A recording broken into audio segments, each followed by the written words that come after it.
हम लोग क्या पढ़ेंगे? HCF। HCF की हिंदी क्या होता है? महत्तम समापवर्तक। HCF का फुल फॉर्म बेटा क्या होता है? हाईएस्ट कॉमन फैक्टर, जिसको दूसरी भाषा में क्या बोलते हैं? ग्रेटेस्ट कॉमन फैक्टर, माने GCF, ग्रेटेस्ट कॉमन फैक्टर। ये किसे कहते हैं या इसकी परिभाषा क्या है? महत्तम समापवर्तक वह सबसे बड़ी संख्या होती है जो दो या दो से अधिक दी गई संख्याओं को पूर्णतः विभाजित कर देती है। क्या विभाजित करती है? और उसमें शेषफल नहीं बचना चाहिए, नहीं बचता है। अर्थात बेटा जैसे सपोज करिए आप एग्जाम्पल के तौर पर अगर हम 10 और 15 का महत्तम समापवर्तक निकालते हैं, HCF निकालते हैं, तो यह फैक्टर मेथड है आपका गुणनखंड विधि। जैसे 10 का गुणनखंड सभी लोग जानते हैं क्या होना चाहिए?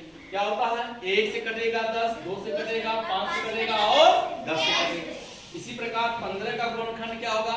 गुणनखंड माने अपवर्तक, चाहे कहो चाहे गुणनखंड कहो, ठीक। इसका 1 होगा, अब इसके बाद क्या होगा? 3 होगा, 5 होगा, 15 और एक और किसी संख्या से नहीं कटेगा।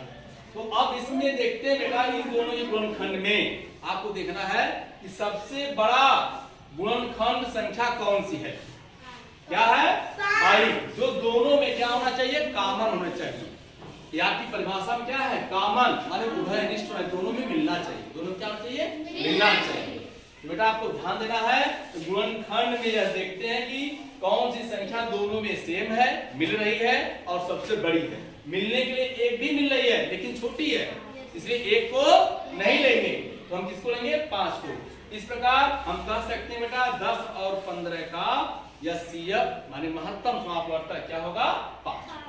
अब एक दूसरा एग्जांपल है, जैसे आपको बताना बेटा, जैसे मान लीजिए हम एग्जांपल नंबर हम 2 ले रहे हैं। क्या ले रहे हैं?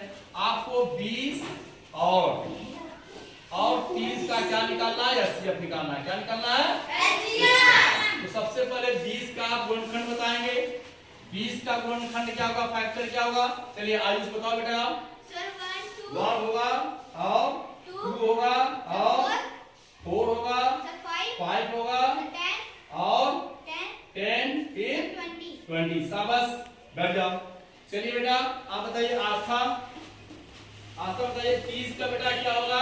गुणनखंड क्या होगा इसका? अपवर्तक 1 2 3 भी होगा, 5 भी होगा, शाबाश, 6 भी होगा, 10 भी होगा, शाबाश, 15 और 30। ठीक। अब इन दोनों गुणनखंडों में हम देखते हैं बेटा ध्यान देना आपको है कि कौन सी संख्या सबसे बड़ी है और मिल रही है। ध्यान देना इस चीज को, कौन सी संख्या इससे मिल रही है, ध्यान देना आपको। अब देखिए एक तो मिल रहा है लेकिन एक को लेंगे नहीं, क्योंकि एक क्या है? छोटी संख्या। अब देखिए सेम क्या है? 5 भी सेम है।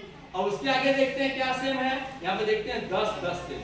इससे बड़ी कोई संख्या नहीं है। तो जो सबसे बड़ी महत्तम मतलब होता है सबसे बड़ी जो संख्या होती है उसी को हम क्या मानते हैं? HCF। यही HCF होता है बेटा। इसका HCF क्या हो जाएगा? 10। ठीक। तो सबसे अच्छे